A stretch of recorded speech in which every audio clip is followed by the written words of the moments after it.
This One Gave All, Chapter 1. Sergeant Major. The heavily striped sergeant was not supposed to be with us. Our master sergeant had been tasked to lead our mission, but he had been shot by an Iraqi sniper's bullet and taken to a medical facility 3 days ago. His doctors say he won't make it, but he refuses to die. Yesterday, the master sergeant's replacement was transferred from Alpha Company to our Charlie Company.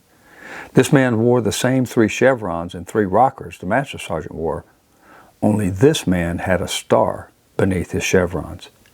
His name was Sergeant Major Bradley Freeman, but I just called him Brad. I knew this man. I had served with him in Afghanistan, tall and muscular, with a chiseled jaw and sun-darkened skin. He had taken me under his tutelage, and we had become good friends. He was a veteran of many missions with a chest full of medals and as many scars on his body.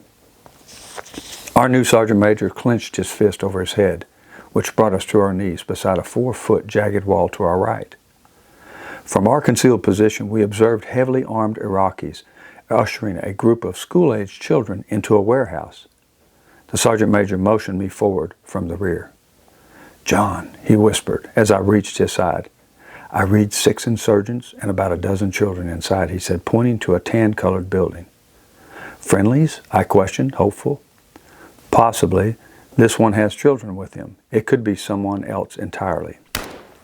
3 shots rang out from inside the warehouse, a Kalashnikov trying to conserve ammunition. A minute later, we saw a girl's body tossed unceremoniously from the warehouse. It crumpled on a makeshift sidewalk of stones, crimson fluid spreading slowly into her dingy white dress. "The bastards," I hissed, turning to the Sergeant Major.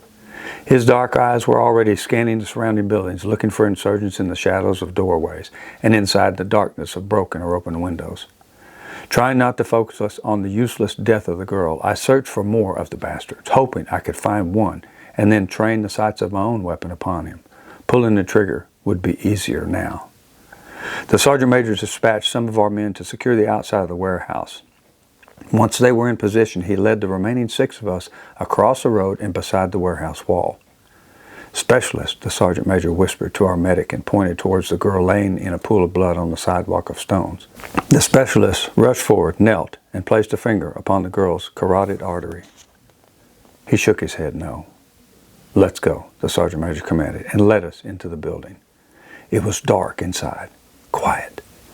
We listened for several minutes before the Sergeant Major turned on his flashlight and shined it down the long hallway. Sand was clinging to both sides of the hallway, blown there by a rapid transit of people scurrying quickly down the hall.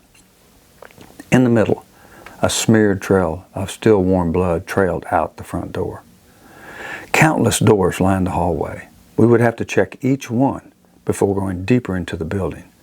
To miss even one might allow the enemy to come in behind us and cut off support from the outside, should we need it. Quietly, we searched one room and then the next. All the doors were unlocked, each room uninhabited, dusty, vandalized at some point in the past. The rapidly cooling blood in the middle of the hallway urged us deeper into the building.